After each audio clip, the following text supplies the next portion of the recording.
আউযুবিল্লাহি মিনাশ শাইতানির রাজিম। বিসমিল্লাহির রহমানির রহিম। ফাজকুরুনি আযকুরুকুম ওয়াশকুরুলি ওয়ালা তাকফুরুন লা তাহজান ইন্নাল্লাহা মা'ানা।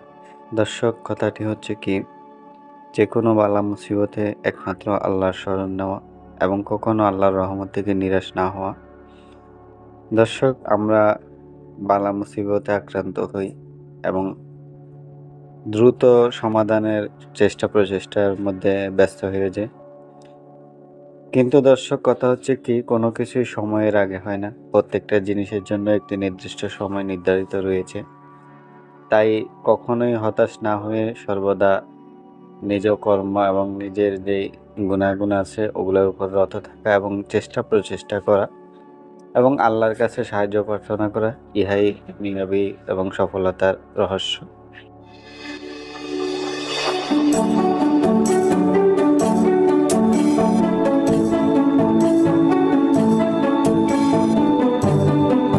আসসালামু আলাইকুম ওরহমতুল্লাহি ওয়াবারকাতুহু। প্রিয় দর্শক, welcome back to our channel Mantra Tantra talisman. ভালো লাগলে সাবস্ক্রাইব করুন, ভালো না লাগলে দেখতে থাকুন। দেখতে দেখতে ভালো লাগা ভালোবাসা হয়ে যাবে। প্রিয় দর্শক, ইতিমধ্যে টাইটেল থাম্বনেল দেখে আপনারা বুঝে গেছেন আজকের আলোচনার বিষয়বস্তু কি। দর্শক, কথা হলো কি, তন্ত্রমন্ত্র, তাবিজ, কবজ, যন্ত্র, দেও, দানব, জিন, পরি বা এই আধ্যাত্মিক রহস্যময় জগতে যা কিছুই বলেন না কেন, যতই আমল আছে, আসমা উল হুসনার উপরে কোনো আমল নেই। দর্শক, আজকের এই আমলের বর্ণনা হইতে পারে আপনার কাছে খুবই সাধারণ মনে হয়। বিশেষ করে তাহাজ্জুদের আউলিয়া যারা, তারা মনে করে যে তন্ত্রমন্ত্র বা সনাতনী হিসাব বা মগা হিসাব বা এই ধরনের অন্যান্য হিসাবের কাজগুলা, বিদ্যাগুলা বেশি ভয়ঙ্কর বা বেশি শক্তিশালী। কিন্তু যারা প্রকৃত সাধক আছেন তারা জানেন যে আসমাউল হুসনার আমলের শক্তি কতখানি বা এটা কতটুকু কি। দর্শক, এই আমলের বর্ণনা দিচ্ছি আমি, আপনারা খুব গভীর মনোযোগ দিয়ে শ্রবণ করবেন। আমি আশা করি আপনারা ইহার দ্বারা অগণিত ফায়দা হাসিল করতে পারবেন। দর্শক, প্রতিনিয়ত আমরা বালা মুসিবতে আক্রান্ত হই এবং নানামুখী সমস্যা আমাদেরকে ঘিরে ধরে আছে।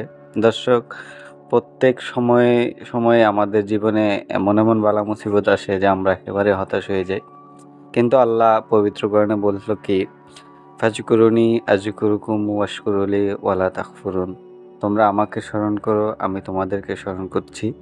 আমার প্রতি কৃতজ্ঞ হও, অকৃতজ্ঞ হইও না। লা তাহজান ইন্নাল্লাহা মা'ানা। হতাশ হইও না, আল্লাহ আমাদের সাথেই আছে। তাই দর্শক, নিজের ঈমান, নিজের আমলকে গভীরভাবে চিন্তা চেতনা করে আমলিয়াতের জগতে আপনি নিজেকে একজন মহারথী হিসাবে গণ্য করতে হবে।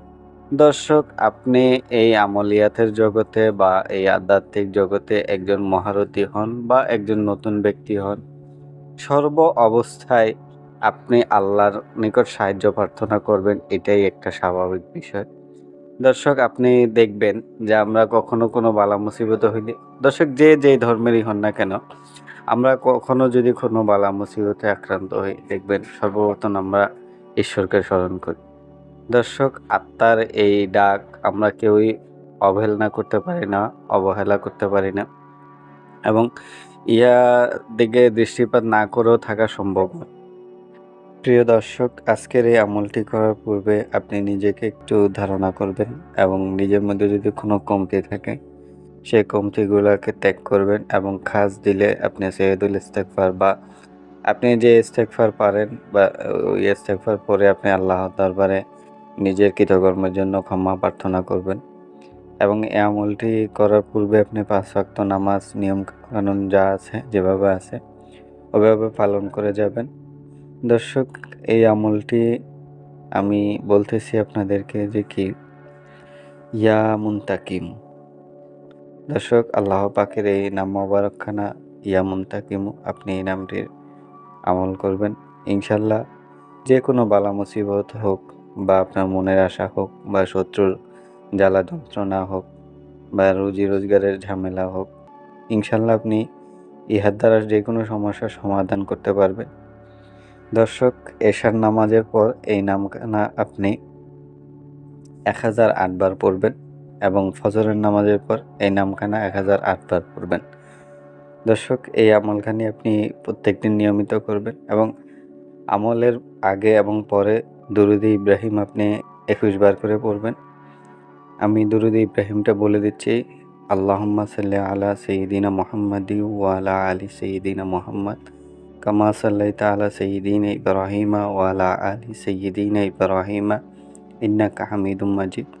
আল্লাহুম্মা বারিক আলা সাইয়্যিদিনা মুহাম্মাদি ওয়া আলা আলি সাইয়্যিদিনা মুহাম্মাদ কামা বারিকতা আলা সাইয়্যিদিনা ইব্রাহিমা ওয়া আলা আলি সাইয়্যিদিনা ইব্রাহিমা ইন্নাকা হামিদুম মাজিদ। দর্শক, আমি কিভাবে বললাম আপনারা ঠিক সেভাবেই মুখস্থ করে নেবেন। দর্শক, আমি আপনাদের সুবিধার জন্য দুরুদ ইব্রাহিমটি এখানে লিখেও দিব। দর্শক, এই আমলখানা আপনি করবেন ইনশাল্লাহ। আসলে আমল করলেই আপনি বুঝতে পারবেন যে এটা কতটুকু কি।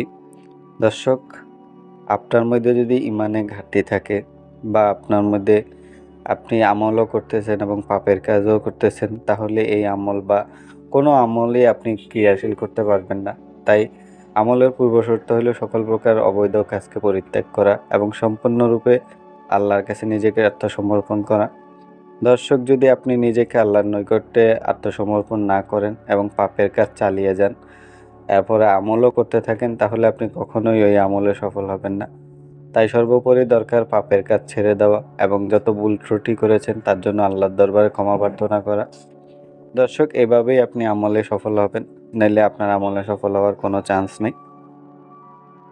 প্রিয় দর্শক, আজকের আমলটি আপনাদের কাছে কেমন লেগেছে আমাদেরকে কমেন্ট করুন। আমল করে যদি আপনার আমলে এদিক সেদিক হয় তাহলে আমাদেরকে কিছু বলবেন না, আগে নিজের মধ্যে সংশোধন করুন। আর আরেকটি কথা কি দর্শক, যে কোনো আমল নিয়মিত করতে হয়। আপনি যদি আপনার মনের খেয়াল খুশি অনুযায়ী করেন, এখন করলেন তখন করলেন, বা আপনার মধ্যে দৃঢ় প্রতিজ্ঞা বা নিয়তের মধ্যে কম বেশি থাকে, তাহলেও আপনি এই আমলে সফল হবেন না। তাই এই আমলের পূর্বে নিজের মনকে কঠিনভাবে মজবুত করুন এবং সকল বাধার মধ্যেও আপনি এই আমলকে চালিয়ে যান, তাহলে আপনি এই আমলে সফল হবেন।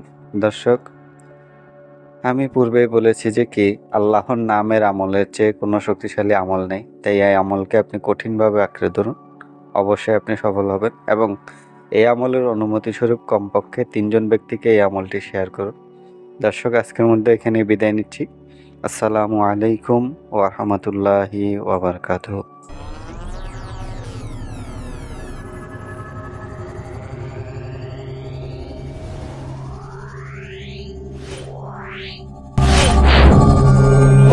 Wow.